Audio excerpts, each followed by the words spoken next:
Thanks for being here. My name is Mile Marker, also known as Madeline. This podcast aims to discover what it means to live authentically. I work to uncover tools to help me be most present in my life. Each episode, we will discuss themes like how to listen to your body, understanding ways to be true to yourself, and learning what deep fulfillment looks like. The episodes will also relate to ideas inspired by my 2024 hike across the state of Arizona. Let's do this. Welcome to episode 3 of Musings with Mile Marker. Last episode, we talked a little bit about my childhood and ways that I grew up that shaped who I am today. And today we're going to talk about accepting good things as they present themselves to you in the present day. Sometimes it can feel common to have something come across your life that you're excited about, but you make an excuse not to do it. Maybe an example of this could be it's your birthday and someone gave you a gift certificate for a massage. So you get to have a 1-hour relaxing session and you don't have to pay for it. Even scheduling something like that can feel like you make excuses to put it off. Oh, maybe I don't need to rest today, or oh, this seems like something that is frivolous and I can't prioritize relaxation during my life. But what I want to talk about today is saying yes to things as they come to you, when they come to you, especially things that you know you want, things that feel right to you. And the topic that is presenting itself to me today is this silent meditation. And the first time I heard about this silent meditation, it's called Vipassana. And my friend David, the one who did the podcast Thinking with David, who had me as a guest when it was my first podcast experience, he did a Vipassana retreat near Dallas, Texas, back around 2018 or so. And I had never heard of a 10-day silent meditation before, but I was intrigued. This piqued my interest. So fast forward a few years, and one of my good friends today, Akshay, also did a Vipassana retreat, and he did it outside of Austin.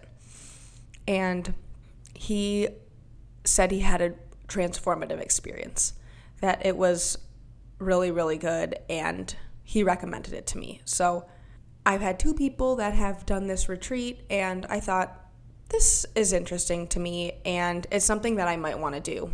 Again, this was something that I had interest in, but wasn't prioritizing in my life.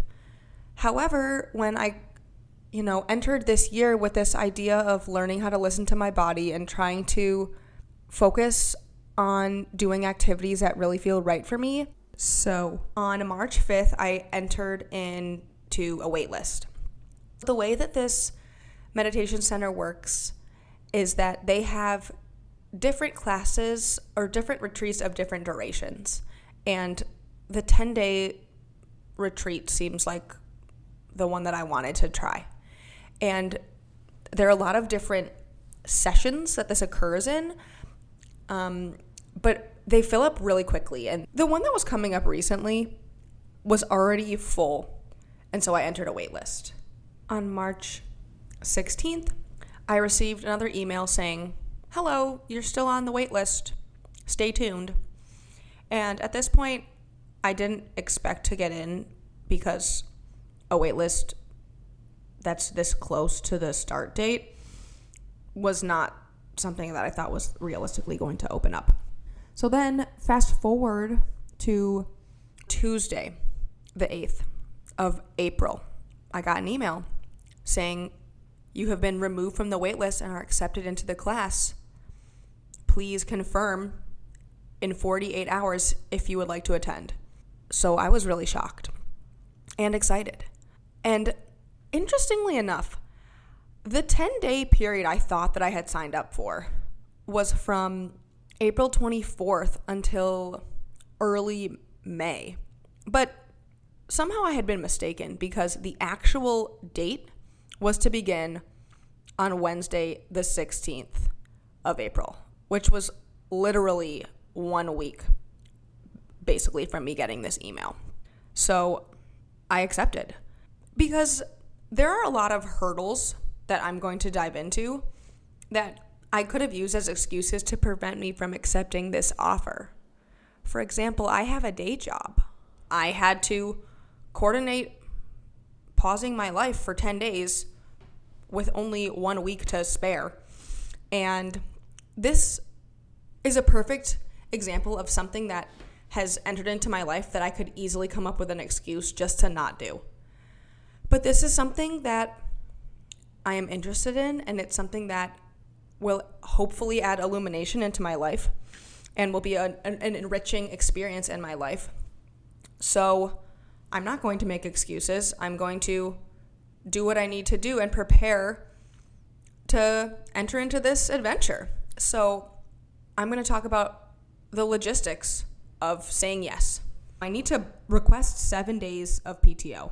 And coincidentally, my boss is actually on a business trip, and he doesn't even get back until Wednesday morning. So I entered my PTO request into our human resources system blindly. It has not been accepted, but this is something that I want to do, and this is something that I don't have any meetings prohibiting me from going. So I'm going to do it. And interestingly enough, this center is located almost exactly halfway between Austin and Houston. And coincidentally, I have to go to Houston on Tuesday and Wednesday morning to do a new hire training for one of my colleagues. So this means that I can't even drive myself to this Vipassana retreat. I have to get really creative on logistics.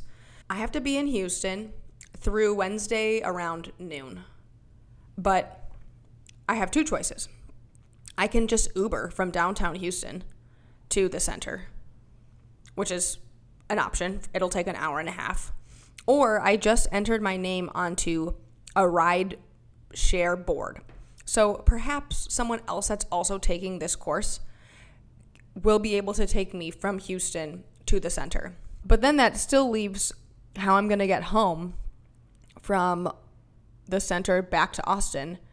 And thankfully, one of my friends who I mentioned this to said, I can drive you. I can pick you up on Sunday when it ends on the 27th. And I was really, really appreciative of her offering that assistance to me. And it's possible that over the course of these 10 days, I will meet someone who could also drive me home. But again, I'm focusing on saying yes to this activity, and everything else will fall into place. I'm not going to let these other details hinder me. I'm going to figure them out as they need to get figured out. Sometimes it's easy to want to make sure every single last detail is handled, but sometimes they don't need to be. Sometimes flying by the seat of your pants is still a-okay, despite living in a day and age where everything can be pre-planned and pre-organized to a T. Letting an element of spontaneity persist is still a beautiful thing in this world. Let's talk about what this actually is. From Thursday, April 17th until Saturday, April 26th, I will be waking up at 4 a.m. and meditating all day long, silently, with other people. And I am not an expert at meditating at all. In fact, my meditation experience up until now is quite limited. I often get distracted by the thoughts that are rolling around in my mind. And I know I'm supposed to focus on my inhalation and exhalation, but I've probably only successfully meditated on my own for maybe 5 minutes or so. And the reason I want to do this 10 days of silence is because it's the ultimate setting to be undistracted, to be completely absorbed by your own body. And I'm really curious what that's like. everyone who I've mentioned this to has different apprehensions. And I want to go into this with a completely open mind. Not speaking for 10 days is not the hardest part in my mind. It's reconciling with feeling a little bit uncomfortable that seems harder. Even if you sit in a chair or if you're at a concert for a long time, I began to feel very fidgety pretty early on. And sometimes even where my sits bones are sitting on a chair makes me want to adjust my seat. But I'm going to have to sit with those discomforts for days. And I'm not putting pressure on myself to have a revelation of an experience. I'm just going to go and see what happens. And I think entering this with compassion and curiosity is what I'm most excited about. Compassion and curiosity have been two virtues that I'm trying to embody and put in the forefront of my life lately. And I think that this 10-day Vipassana course is the perfect place to practice compassion and curiosity for myself and for the world and for experiences that exist today. And how does this relate to the trail? On day 3 of the trail, I hiked 15 miles. And let's hear how I was feeling. Hello, today is the end of day 3. It is Tuesday, March 12th. My feet are a little sore, my calves are a little sore, but my quads don't hurt. My quads hurt more yesterday, so I'm feeling kind of fatigued, but generally okay. Our first break of the day was after 10 miles. Is that true? No. The first break of the day was after 6 miles, and the second break of the day was after another 9 or so, something like that. And the first break, there was this really nice pool of water that was fed by this pipe that was coming out of a cement wall, and so we gave ourselves a little bath. We hung around there, filtered water. It was really relaxing. Then we kept going, and for the first time, I actually listened to a podcast, which really helped an hour go by. So if I needed to just take a breather, that would be a good idea. My stomach was hurting in the morning. Thankfully, I ate that edible before we ran into the bear box cache with the Reese's brownie because my stomach was already feeling better, so I was able to eat the brownie and get some calories. The edible made me a little bit woo-woo, but not too crazy. It didn't last for that long either. I'm glad it made my tummy feel better. I ate ramen then because I was feeling pretty tired. You know, when I start my morning miles, I feel perky. And then by the afternoon, my energy levels definitely start fading. So I need either food or caffeine or something to kind of give me some pep in my step. So I ate the ramen and was really, really glad. Felt great after that. And then we only walked a couple more miles. And we ended up getting back to our newest campsite at 4:30. Every night we've been getting in around 4:30, which is funny because we've been doing different mileages and starting at different times of day every day, but 4:30 has been a consistent finishing time, which is pretty nice. I just laid with my legs up on a log for, 20 minutes, and I felt really nice and rested from that. So this is the first evening I felt perky. Like, I was able to blow up the sleeping pads standing up, not like laying down, borderline starting to fall asleep. So definitely feeling like I have the most energy for the last night compared to day 1 and day 2. So excited for tomorrow. We're going to Patagonia. I think things are going to be really good for the next few days. Feeling excited. And I have my period, but I've been managing it pretty well, so that's good too. There you have it, the unfiltered audio from hiking the Arizona Trail, day 3. Even just being 3 days in, I was still feeling tired from being on trail and exposed in the elements for 3 days straight, doing 13 miles the first day, 17 miles the second day, and then at the end of this day, day 3, I had just done 15 miles. But interestingly, the thing I want to focus on is the Reese's brownie at the Bear Box. The Bear Box was at a parking lot pull-out trailhead, and typically those are supposed to hold water jugs. Those bear boxes are not intended for food storage in this instance.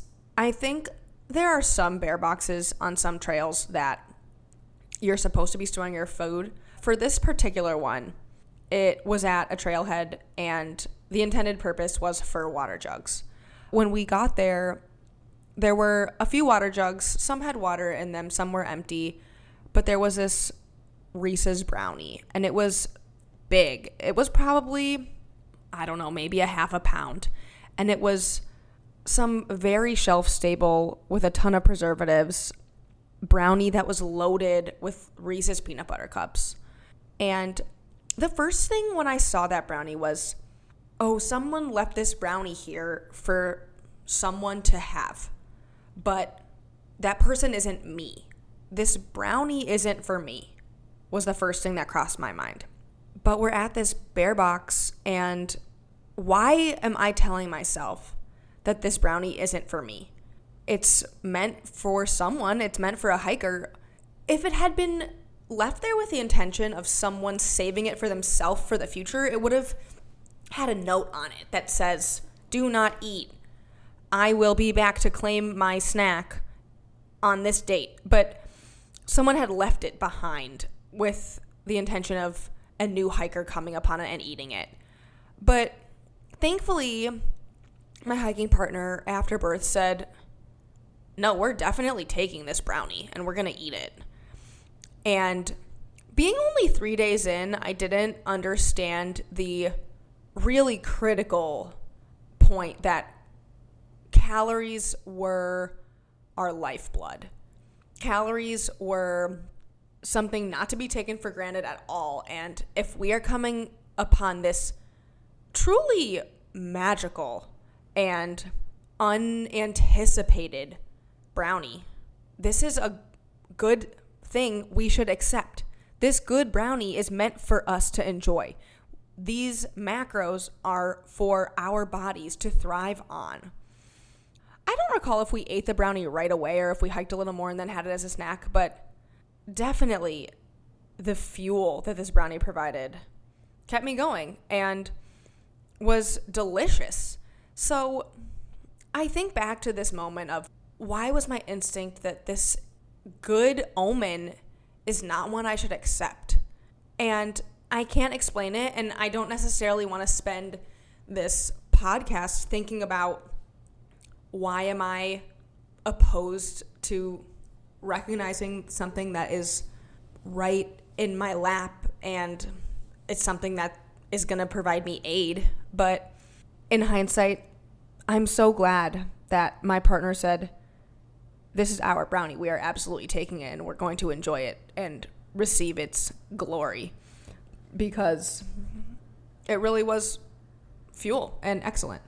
So today, this is my chance to accept my confirmation into this Vipassana retreat, and I deeply recognize this is something good that is coming to me today, and I am going to embrace it. And I'm not going to let anything in my way keep me from accepting something positive that I am ready to embrace. One last thing I want to mention is that open-mindedness is important to understanding other people. And this Vipassana retreat could sound really unappealing to some people, but could also sound really enlightening and encouraging to other people. And sitting silently for 10 days is certainly daunting, but I encourage everyone, when they hear about an experience like this, to think about if they have a visceral reaction, if it's positive or negative. Recognize, why am I reacting so strongly to the idea of sitting silently for 10 days?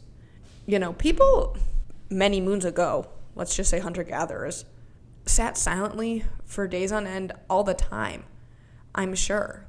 And it's not something to be afraid of. And I think it's easy to feel afraid of the unknown or afraid of things that are really out of our routine.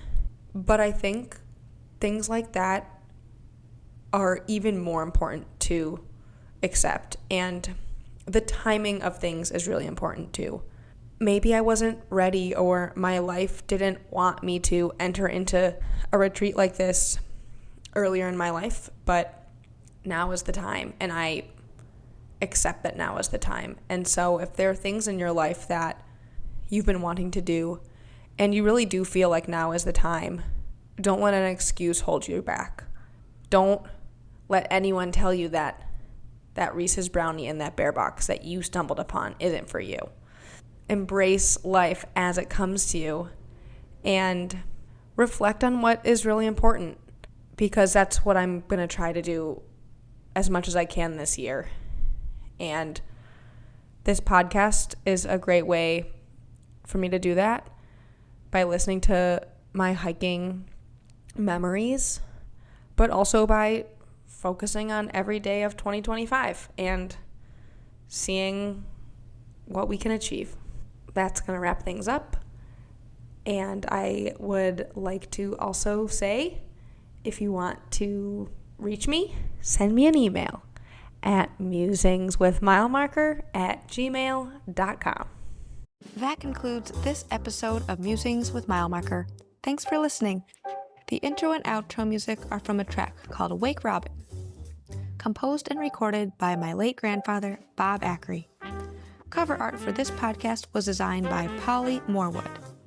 Production and editing of this podcast were done by me, your host, Milemarker, aka Madeline Ackery. See you next time.